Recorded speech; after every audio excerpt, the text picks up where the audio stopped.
Les modèles économiques des pays de la zone euro ont été bousculés par la grande récession. En resserrant la grille d'analyse sur 3 critères, 1. La performance extérieure, 2. L'évolution et le niveau des coûts salariaux, 3. Le poids de la demande intérieure et sa contribution à la croissance, je vais ici montrer en quoi les lignes ont bougé et en quoi, pour certains pays, c'est l'impasse. Et c'est d'abord du côté de l'Espagne que le repositionnement est le plus saisissant. Son modèle, que l'on pouvait qualifier de floridien, en raison de l'hypertrophie de la construction, de la consommation et du tourisme, sans parler des effets de richesse, a été balayé par l'explosion de sa bulle immobilière. Et que voit-on? Un pays qui redevient excédentaire avec un solde courant désormais proche de 2% de son PIB après avoir été archi-déficitaire. Un pays où la maîtrise des coûts salariaux est devenue un axe prioritaire. Avant la grande récession, le coût général de la main-d'œuvre hors administration évoluait sur une base annuelle de 4,1%. Après, la moyenne tombe à 0,2% seulement, très en deçà de la moyenne de la zone euro. Quant à la contribution de la demande intérieure, c'est simple. Le poids de la consommation dans la formation du PIB a cédé 2 points sur la période et les dépenses des ménages sont en recul de 5%.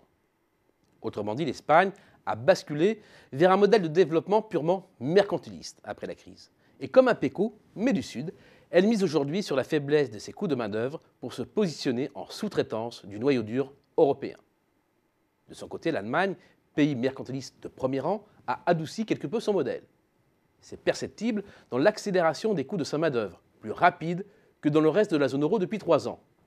Mais attention, sur le fond, rien ne bouge. Les pays de l'Est lui sont toujours subordonnés et contribuent à lui offrir des avantages compétitifs considérables.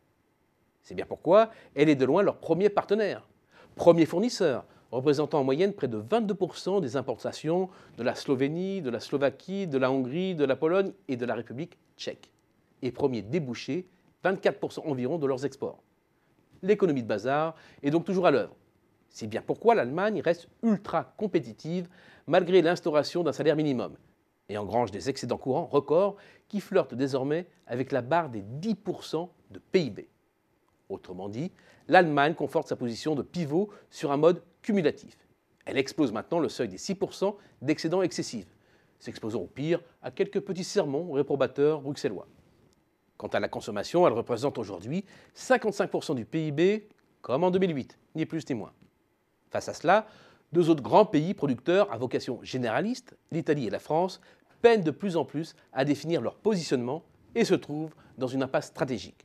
Je vais ici placer le projecteur sur la France, qui a cru pouvoir jouer la carte du modèle globalo-financier, à l'image des pays anglo-saxons.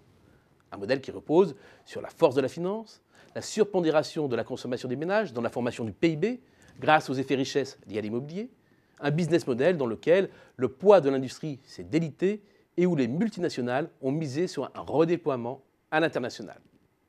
Tout cela se solde par de forts déséquilibres extérieurs. La rente que dégagent nos grands groupes sur le reste du monde peine de plus en plus à compenser les pertes d'un appareil productif de moins en moins compétitif sur le territoire. Certes, les coûts de main-d'œuvre progressent au ralenti, et même moins rapidement que l'Allemagne, depuis 3 ans, mais pas vis-à-vis de l'Espagne ou de l'Italie, nos plus proches concurrents. Il faut en avoir conscience. La France a joué contre nature en soutenant sa consommation plutôt que ses entreprises, et en se désintéressant de son tissu de PME et d'ETI, les entreprises de taille intermédiaire. Cette stratégie nous a conduit à l'échec. Nous cumulons ainsi déficit structurel de la balance courante, désindustrialisation, perte de vitesse de la consommation. Et on ne voit vraiment pas comment le pays va se repositionner. Comme l'Italie, bousculée par l'hyperpuissance de l'écosystème allemand, nous sommes dans une impasse stratégique, dont la monnaie unique, dans son fonctionnement actuel, est le principal verrou.